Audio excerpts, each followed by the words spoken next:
Amongst the many epic anime that premiered in the spring of 2015, one anime stood head and shoulders above the rest in popularity. Not MasterChef Jr. or Beauty and the Beast, but Twilight. Experience destruction through the eyes of the 12-year-old boy, Yu Hyakuya, as everyone above the age of 13 dies, and everyone else gets kidnapped by vampires to become their vending machines. Attempt to remember the incredibly complex Japanese names of Yu's orphan family, and the clearly better character best friend in literally all aspects. Encounter waves of sadness as they all die before your eyes, killed by a gay vampire I like to call Edward, who's then shot in the head by Mini Yu, after killing the clearly better best friend character, who we all know didn't die because we saw him as an adult live vampire in the opening, which was the best part of the series, by the way. This fateful meeting that took place early on introduced the greatest love triangle of the year, where Edward is in love with Mika, who is in love with his damsel in distress, Yu, who's voice acted by amongst the manliest of actors, Miyu Irino, who's played badass after badass like the 4th Hokage when he was a kid, or Kiritsugu Emiya from Fate Zero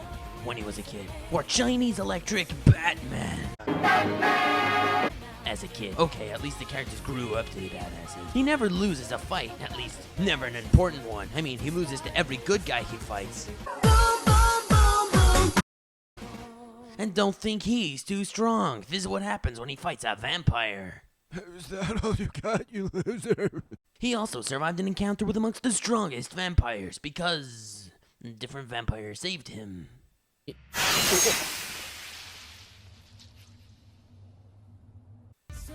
But he did cause a noble to retreat with his OP protag plot armor tailed beast bullshit, which is hella rare in a whiny stuck-up God's gift to the world main character. His other crazy awesome abilities consist of incredible driving skills and stabbing long-lost friends. A manga so epic it was produced as an anime by Wit Studio, famous for shaking the earth with Attack on Titan. They did so well with Attack on Titan, in fact, that they picked Seraph, basically the exact same show on a lower scale. Like Titan, the first 12th of the series was full of death in a new world where humans are the underdogs and must fight to survive, which draws fans to the show like harems to protagonists, where it's survival of the fittest. And the rest of the show pretty much drags on, ultimately accomplishing nothing. But hey, at least it won't take 3 years to make season 2, with 2 recap movies in between them, starring Eren Yeager, Armin Arlert, John Kierstein, Captain Levi, the Titans, the general population of Attack on Titan, the Sassy Titan, and Zangetsu.